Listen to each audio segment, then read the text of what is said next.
Hey everyone, this is Derrick Broze with the Conscious Resistance Network, and today we're talking about the finders once again, and I think we're going to bring you guys some more information to add to the whole story. Before we do that, though, I want to remind you guys to bookmark theconsciousresistance.com so you can get all of our latest content, and that's where you can find the full Finders documentary, Who Will Find What the Finders Hide. The gentleman I'm talking to today is one of the other folks that's out there actively researching the finders, and I definitely came across his work in my search. I'm talking to Mr. John Brisson. How are you doing today?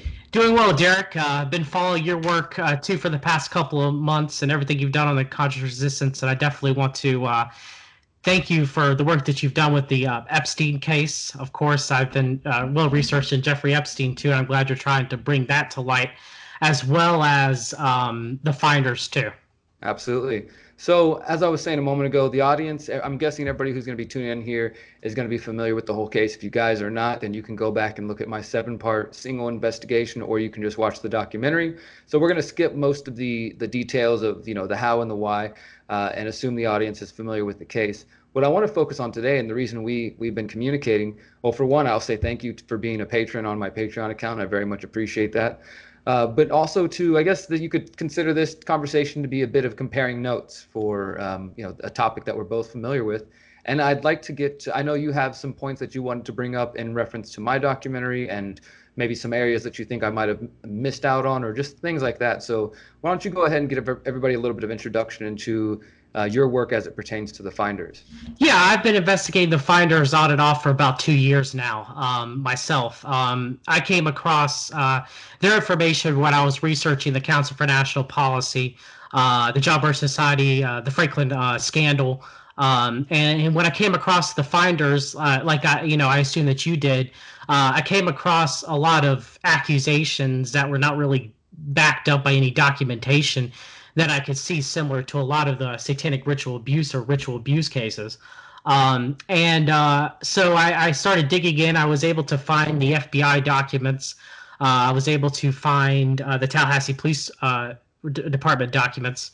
And also I was able to find many articles to it as well that I was assumed through watching your videos and seeing your research that you had came across too. That being said, though, one thing that I noticed that you had not covered and I wanted to bring up, Derek, was Skip Clements and the whole information with Mr. Clements and his claims that were in Steam Shovel Press article, as well as other news reports about him reopening or having the finders case reopened, which we know is true from the FBI documents.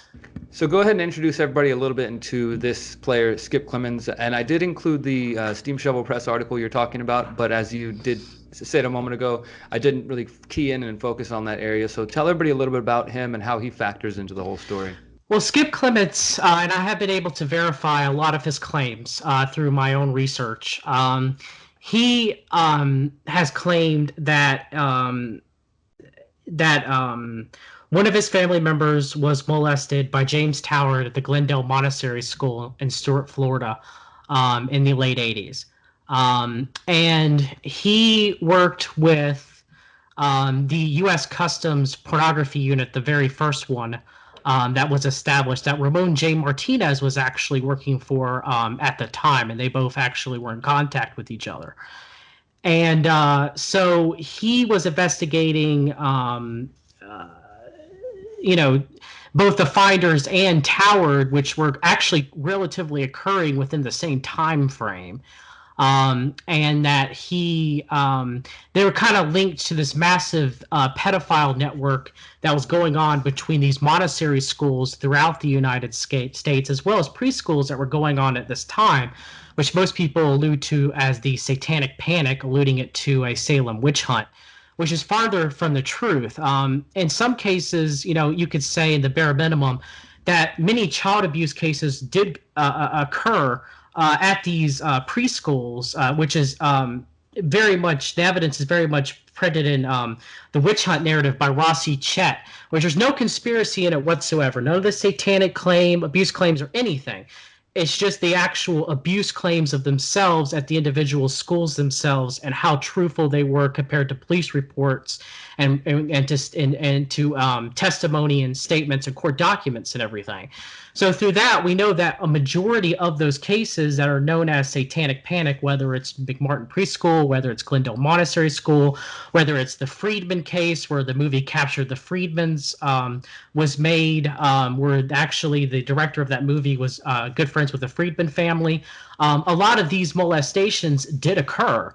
And it wasn't because quote unquote moral panic was happening at that time. It was because it was happening. It was, it was more in the conscious mind, but because they shifted it into a witch hunt narrative, it was buried, and this more likely continues to go on to this day unchecked. Absolutely, John. One thing I want to make clear to you, and I guess just to the audience, is that when I did use the term the moral or satanic panic, for me, that I'm not saying it in the sense of, and I think you understand this, that nothing happened. To me, it's more of a reference of the time, that in that time period that there were typically Christian conservative folks who were looking for, or believing that there were satanic cults everywhere. Now, obviously, I'm definitely a believer that the powers that wish they were are involved in what is often termed occult activity, and that this clearly connects to pedophilia and to human trafficking networks. So I 100% believe that those things exist. And as we're going to get into more in a moment, I'm sure, I just, other than a few statements here and there, that I think that we haven't found the smoking gun as it pertains to the Finders case. When I'm talking about specific cult rituals, for example, as I'm sure you saw that the behind the apartment complex in DC, they say that they found a circle of stones. And as Robert Terrell tries to tell me, that was the only thing. But there's more than that. There's more than that. There's more than that in the FBI. There's more than that in the FBI documents. There was another ritual site that was reported both in the FBI documents that were released and in a Virginia Lance paper article that they have found another site that were these stone erections that were near the Free State, near the Red Cabin. Where the Finders were located. Also in Toby Terrell's book, The Game Caller, he mentions that I believe it was Miles Stewart Silverstone, and I have to go back and look at my notes to be 100% sure, that he was a follower of Aleister Crowley as well. Now you could take what Toby Terrell said at face value. Now I was in contact with Charles Solka. And we were able to flesh out that through his beliefs that he mentioned on his website and his posts on the Finders, that initially he believed that the Zanies were the people who were allegedly up to the pedophilia. But through talking with them, the Zanies were something else you did not mention in your documentary too that I found interesting, was the Zanies was Hunter Adams, Patch Adams, the movie that everybody's seen with Robin Williams. He was a main member of the Finders. There are articles and interviews of him talking about Marion Petty and how that he helped started his Gesundheit Institute. And he was the group doctor, right? Yes, he was one of them, even though Lucky Ronald Alleman and his connections to being a Green Beret and with the military, he was actually, quote unquote, the doctor for the children.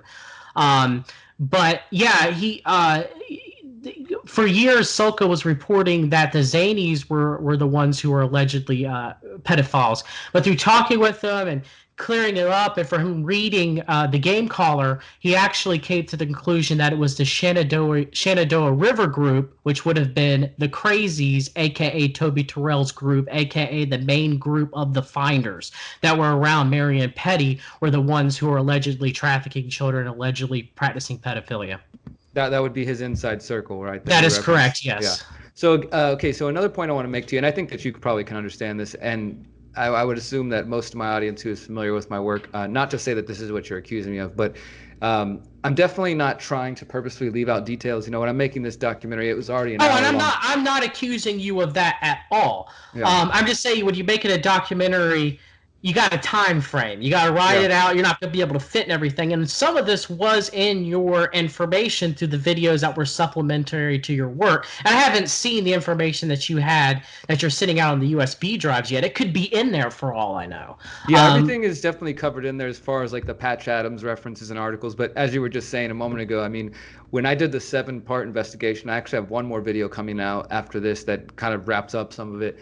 And then a 59-minute documentary. It's like we touched on so many threads, but as you know, there's a few other things that I didn't really fully explore. For example, the underground tunnels in the warehouse, and just Yep. a range of things that it's like when I'm fighting for people's attention, as you know, it's like we gotta try to choose the most important details. But I absolutely do hope that through this conversation and with the information that I am sending out on the USB drive and making available, that people will dig in further and make some connections that maybe myself and maybe even you haven't seen, because there's just so much to this that it connects to, as you know, so many other topics and issues that have come up over the past few decades. Very much, Derek, and that's why I'm glad that we're able to do this, just so that you are able to clarify, and I'm able to clarify how I feel too as well, about the finders and about all the information. Because you are right, there's no way that you can, the document that you made, with the lengthwise, there's no way you could have fit all the material in there. It would have been a 6-hour document. And a lot of it would have been hard to follow, and not all of it you could back up either. Yeah, But you are absolutely. correct. In the finder's chronology document, they do talk about that the Metropolitan Police Department tried to get the tunnel maps of the general area, that the warehouse was, the location was. And we know that John Stitcher, too, through Toby Terrell's book, through the leaked documents that we have, through the supposed interaction that he had with Ramon J. Martinez, I believe that is who Ramon J. Martinez met with, was John Stitcher, and that John Stitcher honestly believed that the fighters were shooting child pornography at the W Street, at the warehouse. And I do honestly believe that to be true through my own research.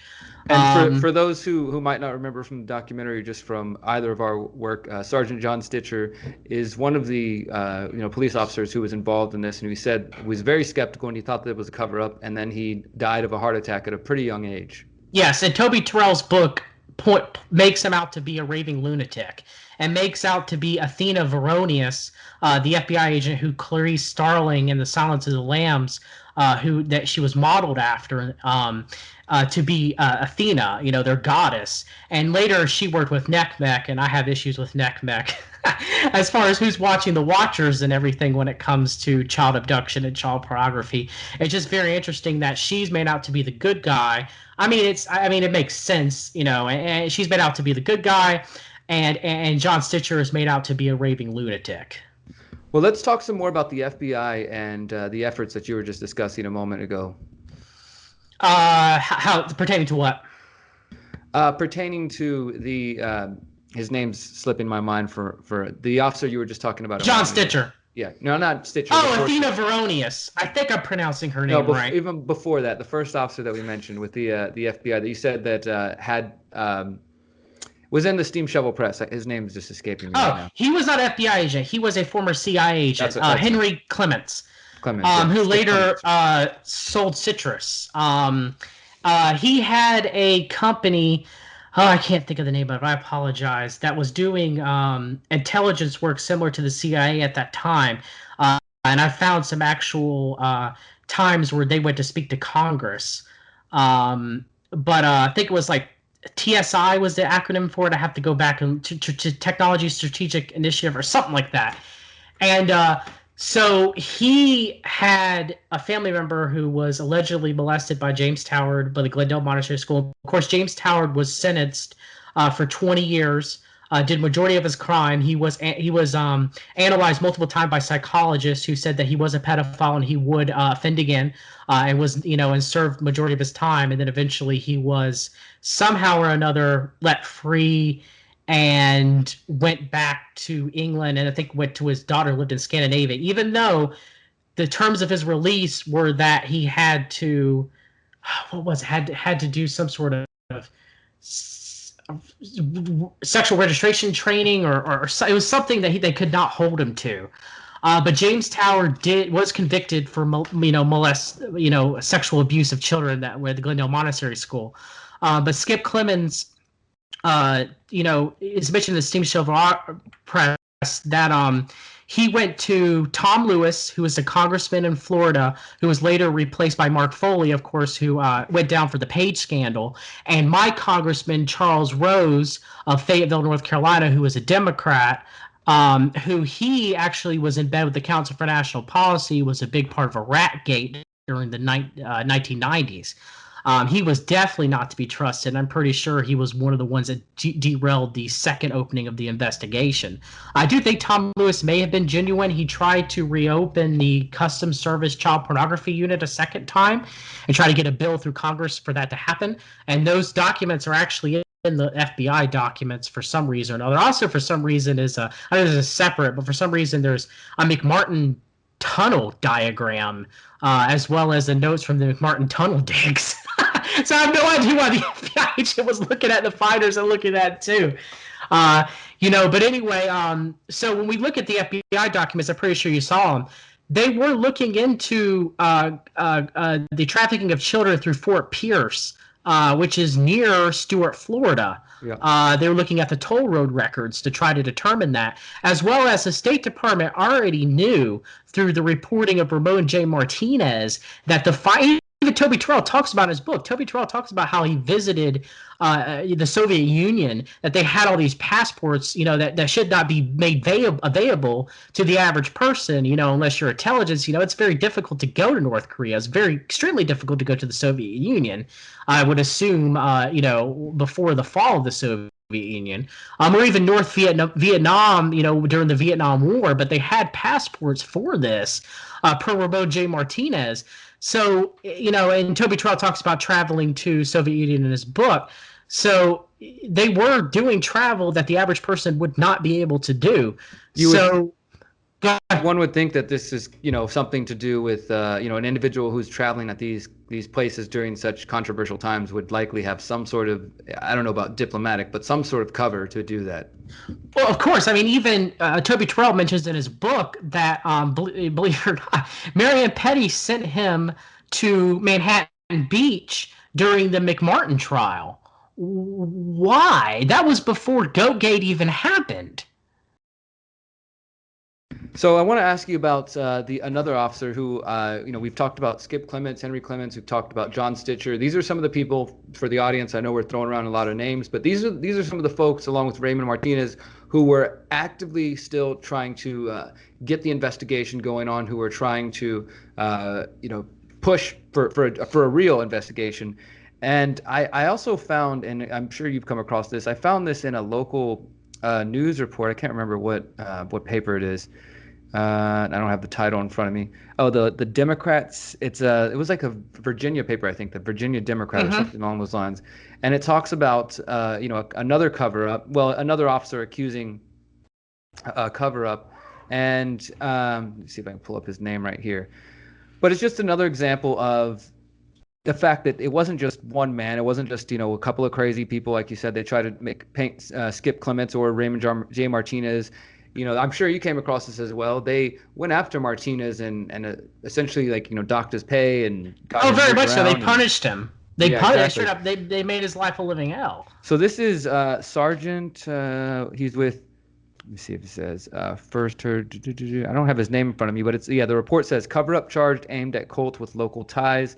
Now a sergeant with the Tallahassee Police who arrested the followers says basically, one of the sergeants speaking out, and I don't believe it was Stitcher. I don't have the name in front of me. I'm sorry, but just another example that these reports, and I have the newspaper clipping here. These were so widely available. I mean, all over the country, national news, local news, and it's been 30 years now, so they've been able to completely bury this and ruin the people's lives, potentially, kill people who spoke up. As you know, and I went to speak to Raymond J. Martinez. I actually emailed him back and forth, but I haven't really said this publicly. At least I don't believe I have, but I'll share it in this interview, that I actually traveled to where I found out where he lived and where he worked, and I flew across the country to go try to speak to him face to face after he stopped answering my emails and my phone calls, because I felt like I couldn't make the documentary without at least making some effort to say, like, hey, I'm here in person. Will you sit down and have coffee with me and Yeah. just answer a few questions?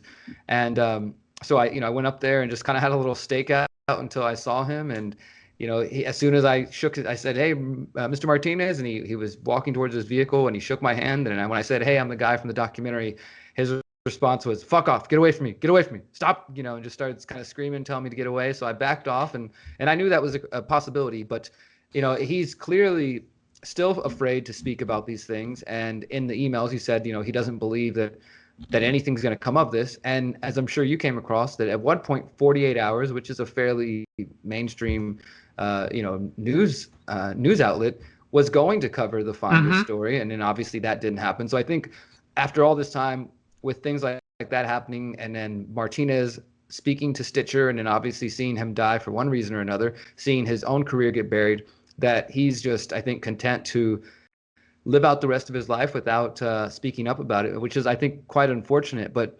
what other? Well, I mean, you saw what Bob Harold happened to Bob Harold. He transferred to New Orleans and then ended up becoming a computer repairman. And then after that, ended up becoming a truther and running a website. I tried to contact him, but his email link was dead. So. Yeah, and one other area, as we're talking about people who tried to expose this and talk about this, one other area that I didn't get into, and it was a very purposeful choice, was Ted Gunderson, because as I'm sure, and I think I've heard you say this in some of your other interviews, that he himself is a controversial figure. Yes. And so I felt like, you know what, I'm not even going to open up that can of worms, because honestly, most of my research wasn't based on anything I found from him at all. I know that he used to go around giving talks and he would mention the Finders fairly briefly in a bigger kind of presentation about pedophilia and trafficking and stuff. But, most of my research the vast majority of it didn't come from him.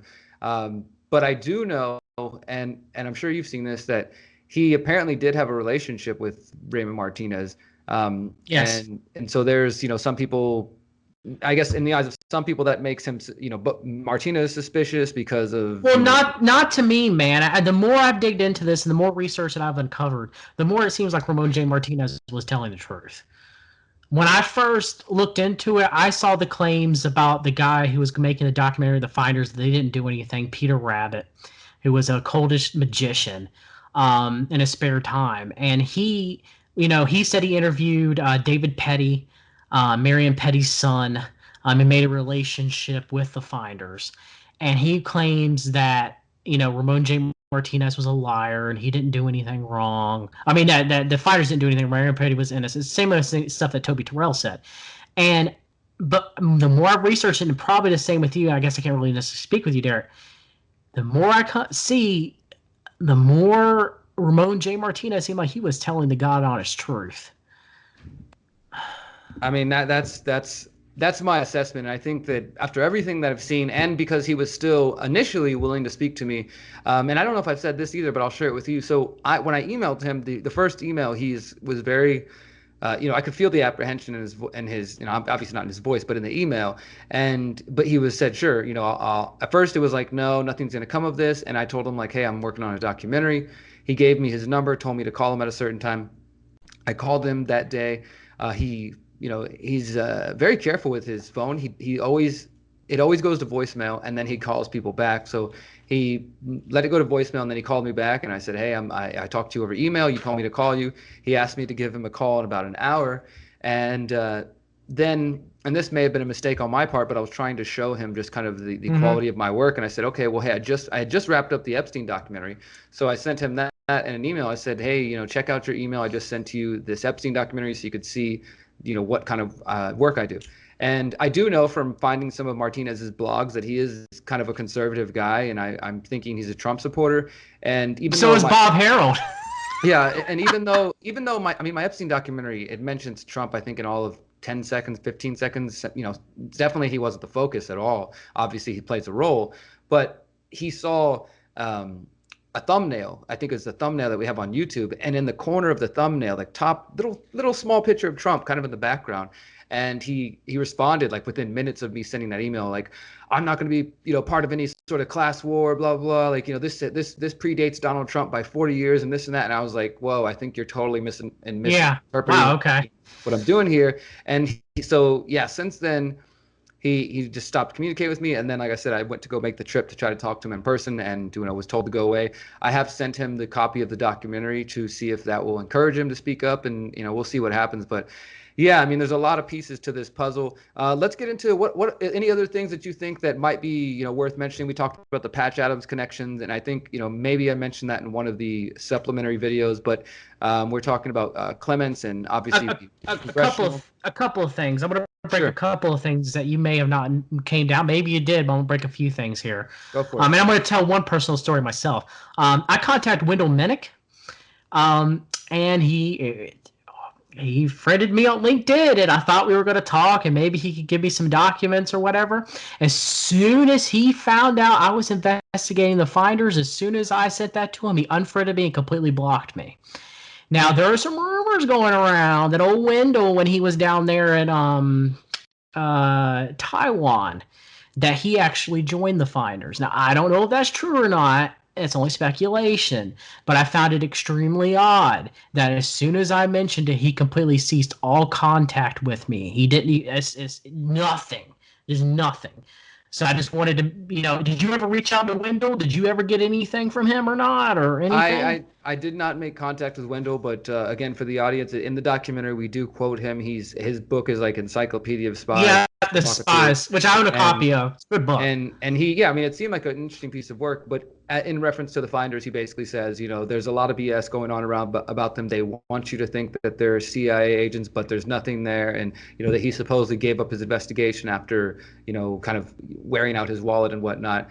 So to hear what you just said, that does, I think that's an interesting piece of the puzzle, because obviously, I don't know how long ago he was looking. We do have, like, those of us who are still researching this, we do have the benefit of time that, for example, the Tallahassee Police Department documents, those were FOIA requested in late 2017. Good luck ever getting the Metropolitan Police Department documents. They're secret. I don't know if I'm sure you have, but I don't know if you came across this. The FOIA request that I found on Muckrock, the response that they gave, the FBI documents, they said they are in the possession of the State Department. And somebody else filed a FOIA request to the Virginia State Police because and they claimed they didn't exist. They couldn't find them. Exactly. The Virginia State Police, who we know for a fact raided the finders. Now, someone filed a claim for the CIA, my friend, and those are pending this year. So we'll see if anything ever comes of that.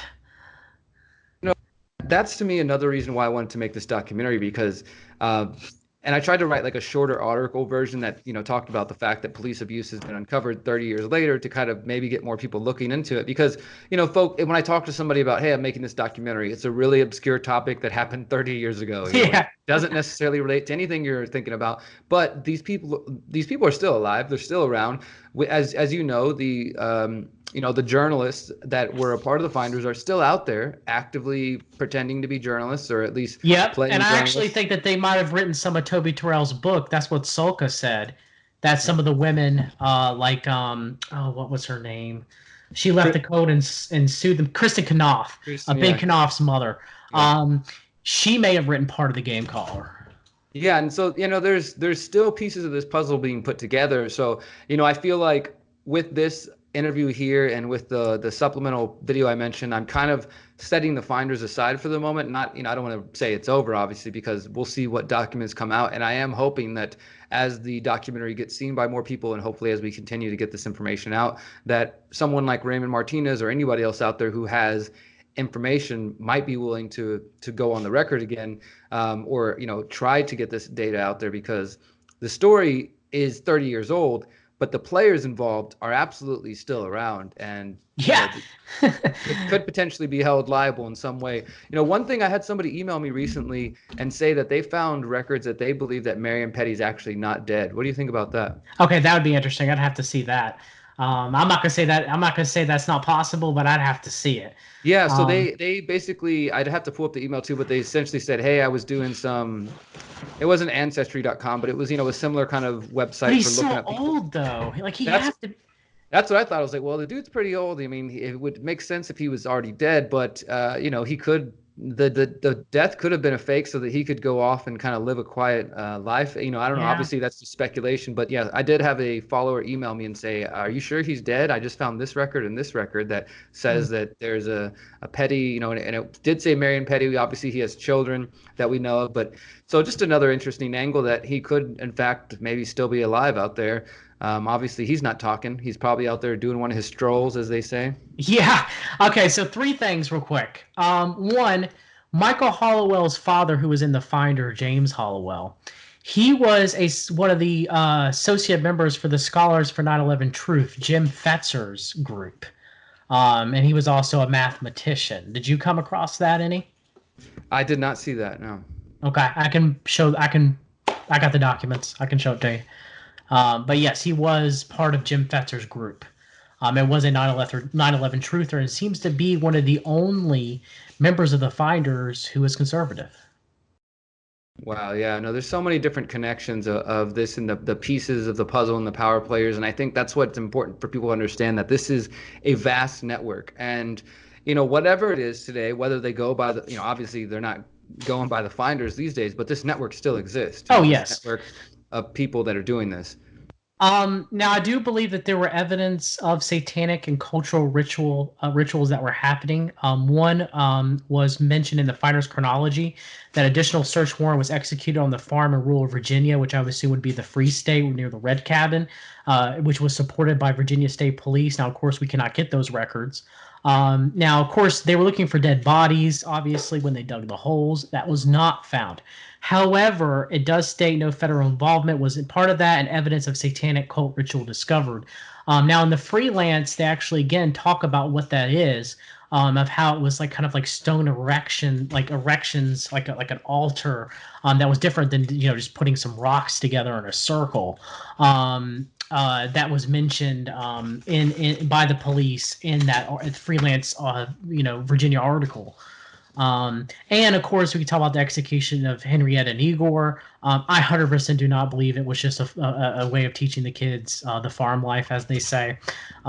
It's just. You mean it's the just white too robes much. weren't just to protect them from blood splatter of just a friendly unschooling, lesson for the children? Or pictures of them presenting the testicles of the animals and so forth, of Igor and stuff, and the skin head of the. Nah, I don't think so. I could be wrong, but it just seems to me a little bit too much. I mean, when you read Toby Terrell's book, the way they parented the kids was just ridiculous. I mean, yeah, and then you saw the interview I did with him. And it really drove me crazy, honestly, as somebody who is a big proponent of unschooling, of peaceful parenting, to see him try to place them as the originators of this, of these philosophies, that we were just trying to raise them in a free way that society doesn't want them to have. It was a little bit throw up in my mouth, kind of. I understand, but did you read about Solka's connection to the CCDIOC? Not the Finders directly, but to Ivan Illich and the modern unschooling methods that were researched in the 50s and the 60s, and they also link very heavily to the Council for National Policy as well. A lot of the homeschooling methods. Not that I'm saying that I'm for or against. I'm for public schooling and I'm against homeschooling in any shape or way, but it does seem like that these organizations, whether it was the Finders, I did think they did have a part of the unschooling movement, as well as a part of the what did you call it in your documentary? The human potential movement. Yeah. They had a big involvement of that. A lot of these agencies co-opt those and use them to their advantage. Yeah, and I think that is important distinction to make, because obviously every parent out there that's practicing peaceful parenting or unschooling, or even people who are interested in expanding themselves to the fullest potential, doesn't necessarily mean that they are a CIA agent involved in human trafficking or something. No, like not that. at all. But as you said, these institutions, in their eyes, it's like, oh wow, get people away from the schools, in our hands, homeschooling, community schooling, like that favors their causes, which is obviously trafficking and pedophilia. Same with Montessori schools or daycares, putting your kid in daycare, thinking that it's safe. And that's the whole witch hunt narrative of what it made out to be is my grandparents kept me out of daycare because of that whole moral panic that was happening. But now parents drop their kids off without a second thought. because they've destroyed that. And actually, you might find this interesting. The Council for National Policy, a lot of their pundits, whether it was Ann Coulter, Mike Cernovich, all the rest of them, they were. You'll see them on Twitter every now and then. Compare quote unquote Mueller's witch hunt to the satanic panic of the 80s. Yeah, I've seen that language out there that they're putting there. I want to ask you a question, but did you have another point you wanted to bring up? You said you had three. I don't know if you already touched on all three of those. The last one is, did you come across in your research some of the modern finders being busted for child pornography charges, like supposedly Theodore G. Reese, whose wife was Anne Reese within the finders, allegedly, if it is him, and I do believe it was him, was busted for child pornography and was sentenced recently in the past couple of years for that. I did see those claims and see that information. Yeah, I wasn't able to, 100% confirm that that's fact, but I pretty much verified it. I mean, make sense. It's the same age as Theodore West. I asked Soka about it. Soka was like, "Yeah, maybe." He couldn't really remember. The wife is listed, and it is. I mean, it does fit. Am I 100% sure of it? No, about 90% sure of it. Yeah. Based off of everything that we did have, that you can find, on the internet. So it does seem very likely. And I guess one last thing too is I was actually able to verify the investigated leads memo. Nice. I mean, I know you came across it, but yeah, I used it in the documentary because I was able to confirm that it's fact. I talked with Daniel Brandt about it, and okay, I was going to talk to Daniel Brandt. How open is he for discussing this stuff? He was very open to me. I told him what I was working on, and I didn't get the response that you said Wendell Minnick gave you. I got, he was open. He did tell me that he didn't think it was the biggest piece of evidence, but he's like, yeah, this is what I got, and he's like, I have no, it was, and then what he said, what I was able to confirm elsewhere, and then interviewing Terrell also, corroborated that as well. So that memo, whoever leaked it, wherever it originated from, I don't know if you found the origin for it. It's factual. I have not found the origin for it. All I can say is that initially it was first referenced by Wendell Minnick, and Daniel Brandt also later,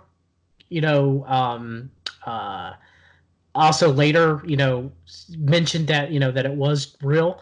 I do believe that it was. Now, if you read on the internet, they'll say that it was supposedly produced in the 1980s, but it mentions the death of Colonel Leonard Wagner, which happened in 1990. So it had to have been at the early 90s when the memo was written.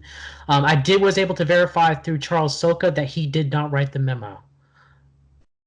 Yeah, so many pieces to this puzzle. So one question I want to ask you, yes. And then I do want to give you a chance before we wrap up to talk a little bit about some of your other work. And I'm going to be careful with this question because we're going to mention the topic you dare not speak of.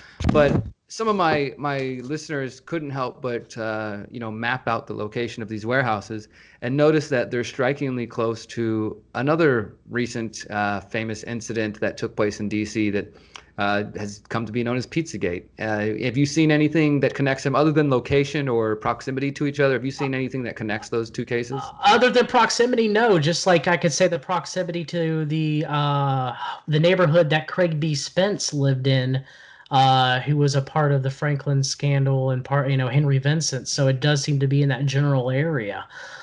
So they do seem to be, yeah, you're right. It's in that area. There are tunnels. I mean, other than that, have you seen anything else? If you have, please let me know because that's news to my ears. But no, like I said, in the documents they discuss that Mary talks about going down into the basement at the warehouse, into the tunnels, and she was very apprehensive, didn't like whatever was going on down there, and then it's clearly within I think it's less than 2 miles away from Comet Ping Pong and from that whole section of. And it's just as close to the Sheridan Kalorama neighborhood where Craig Spence was housed at. Yeah, so it's in that general area where a lot of stuff happened. Yeah, if there's something going, I mean, obviously we know DC is a district of criminals, and so it's no surprise that there's stuff going on there. But there's definitely something, when you start to dig into the stuff, Florida sure pops up a lot. Oh yeah. Now one last thing. I guess we keep bringing up things forever, but there was a second van. I was able to verify that. And now my question to you is if all the kids except for one, the one of the boys, I can't remember his name offhand, one of the boys that was later mentioned in Toby Terrell's book that was born separate from all the other children, um, all the children of the finders were in van one. Who are the kids in van two? Yeah, that's definitely a big mystery because, from the story goes that once the police stopped the second van, or the first van with Howell and the children, the other van left, and then obviously we know that Petty sent out communications for them to, avoid cops and to get out and hide the children and things like that. So those the whereabouts of those children or whoever they were, I think they're kind of lost on us for the moment. Yeah, I mean, there was a mention. Did you ever come across a Virginia Freelance article that mentioned that there were multitude of kids being seen in the Free State around the Red Cabin area And they were seen constantly? bringing them in vans, crying and screaming and things like Yep. that. Yeah, yeah, I saw that. And I also, you'll find this interesting. I had it because once you start digging into this, you get people who and once you make it known that you're digging into this, you get folks that reach out to you. And the unfortunate thing is, and I say this with compassion to everybody out there listening, that it's difficult to discern who is an individual who has true mental illnesses and who is somebody who's trying to reach out to you, because Yes. there's just not enough time in the world to chase down every single person that says, they're a target individual, or I'm being, a part of this or whatever organization. But I had a lot of people reach out to me related to Finders. I had a woman tell me that she was in her early teens, maybe even a little bit younger, and she went to some of the Finders parties with her older sister. And she remembers when the whole thing went down. She was like, I was too young to really know what the heck was going on, but it was interesting. She was like, I remember them having these parties with glitter all over the place. I actually have one of the little jars of glitter. And then she asked me if I had a PO box. I don't know if she was planning on sending me the glitter or what, Or but getting a glitter bomb sent to you. I don't know. But so it was interesting because there definitely are folks who reached out and said, like, yes, I knew of the Finders, I was there. And also someone told me that, and I wasn't, I mean, I definitely found lots of local news reports in Virginia and in the DC area. I was focusing on smaller papers, because Mhm. a lot of times that's where you get details, because they're less controlled in some cases. But somebody had mentioned that there was a Finders incident prior to the whole 87 thing that had happened in either the late 70s, early 80s in Virginia, and that there was another incident with a kid going missing or something like that. And Yeah, he, I heard rumors of that too, but I couldn't substantiate yeah, that. I wasn't able to find any, articles mentioning this or, tying it to the Finders or anything like that. But just, it does just, there are folks out there who do remember this, and hopefully they'll come across this. Anything else you want to mention about the Finders before we get into some of your work? One last thing was one thing Ahsoka had mentioned to me about Michael Versance Rios, and there's a lot of information about Michael Rios that I was able to come across. He ran like a computer stores back in 1976. I mean, that is early. He founded several alternative schools and education programs in the United States and developed the first domestic violence hotline and was the founder of the polyamorous commune known as the Community when he was in high school and everything. Well, I couldn't verify this 100% yet, but according to Soka in the 1980s, allegedly, he founded some sort of social service agency, some sort of like foster home network of something where he took in like 100 teenage foster children around that area. And there's a connection between that and the Finders. I can't 100% verify it. Solka says it's there. I did see where Michael Rios in his biography mentioned that. Yeah, I, it doesn't surprise me because as we know that the Finders would respond to babysitter ads and to all kinds of different ads, and they were involved in just documenting where the children being taken, where they're being going. So it wouldn't surprise me if they got their hands into foster care at all. yeah, and we also know that Paula Arico, I'm pretty sure you came across that in your own information. She ended up, making her own intentional community, seekers and settlers down there in Tallahassee, Florida. So yeah, a lot of these intentional communities, interesting enough, you can trace some of them back to the Finders or people that were related, to the Finders throughout the 70s and 80s. So there's something with that. I don't exactly know what's there, but there's something to it. No, absolutely. We've been talking with John Brisson about his research into the finders and kind of comparing notes. I appreciate you joining us tonight. John, let's talk for a moment before we let you go about your website. Your website's called fixyourgut.com. This is totally switching gears here to a different topic, but I think it's something that I know it's important to me and that'll probably be interesting to our audience. You have a book out with the same name, Fix Your Gut, and you talk about digestive health. Can you talk a little bit about that and how you got into that and what specifically you focus on? Yeah, Derek. I was originally sick years ago myself. I had developed silent reflux. None of the doctors could find out what was wrong with me. Ended up eventually finding out that my problem was H. pylori. But yeah, I just did massive amounts of research into health of trying to get myself better. I had met my one of my partners at Fix Your Gut, who's a friend of mine, Titus Wilson. We met through the Bulletproof forums back years ago when Dave Asprey was actually contributing something to the world. Where now it's more marketing with Bulletproof and everything. But he his sister was ill and she had a condition I could talk about because he's mentioned a little bit of this before, and I was able to get her better. So we ended up finding Fix Your Gut because of that. And I decided, people in the forums, Bulletproof forums, were like, "Why don't you write a book?" So I ended up writing Fix Your Gut, and so I've been working on gut related issues, trying to help other people with gut problems. And other health issues too for years, coaching and putting on my information in blogs. I have my own YouTube channel. And my next book's going to be on the mitochondria, which of course a lot of that's being our mitochondria are being affected by the toxic world that we live in. I know you talk a lot about 5G and a lot about EMF, non-native EMF, which definitely have an effect on our cells and on our health of our mitochondria. So yeah, I mean, I've been doing it for a while. I figured if I was sick and if I could help people, then I would be able to do it. So if anybody, wants a free copy, a PDF copy of the book, you can't afford it or whatever, reach out to me. I've given out thousands, if not tens of thousands of free copies of my book. If anybody's sick, I'll do my best to try to help you. I do offer coaching as a way to make money, but, I do my best to help anybody who's ill. I've lost both my parents, my mother to systemic lupus, my father to hepatitis C. I lost a son to a very rare condition, congenital myopathy with excess muscle spindles. So I lost a lot of my family to errors of conventional medicine that I do believe that could have been fixed with proper knowledge. And I know that you talk a lot about that, Derek. And because of not having that knowledge, many people are not able to make proper health decisions, I believe. And I'm not against conventional healthcare. I do believe it serves a purpose. For example, if I get in a severe car accident, alternative medicine would not save my life. It can't help me recover, and the conventional method should be used properly.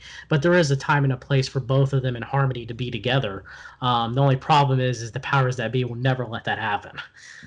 You're absolutely right about that. Your Facebook says Fix Your Gut is the ultimate source for all things digestive health, including supplement recommendations, product reviews, and more. And I definitely recommend everybody in my audience check out fixyourgut.com. Find John on Facebook, YouTube, and all those other places. Man, I really appreciate you taking the time to talk to me about the finders. As I said, your work is one of the folks I came across. I listened to the interviews you've done. And then, of course, our mutual friend, Benny Wills, connected us as well. So shout out to Benny for, trying to bring us together. Anything else you want to leave the audience with? Just that, that Derek, that, I do appreciate your work. I've been following it for a while. I do hope that people do support your work. And they do follow you, and they do support you on Patreon. I did vote for the Danny Casolaro documentary because I'm very interested in INSLAW. I've been studying that with a connection with the Council for National Policy. So if you ever, if you didn't get to do that documentary, you want to talk about, share some information on that. I definitely have some information on the connections between that. But yeah, man, thank you for having me on. If I ever was hard on you or anything like that, it was because I didn't know where you stood on your issues. Now I do, and you're coming, definitely, your heart's in the right place. You're coming from the right place, brother. Hey, man, I appreciate that. No hard feelings at all. I knew you were coming from just, the place of another researcher trying to get the facts out there. And I'm absolutely going to do the Casolaro, the octopus documentary. It's just a matter of which one I do first. And I would love to collaborate with you on that in some way. So I will for sure be in touch on that. Everybody check out John's work at fixyourgut.com. You can also find interviews with him related to the finders all over YouTube. And until next time, remember, you're powerful, you're beautiful, and you're free. Peace.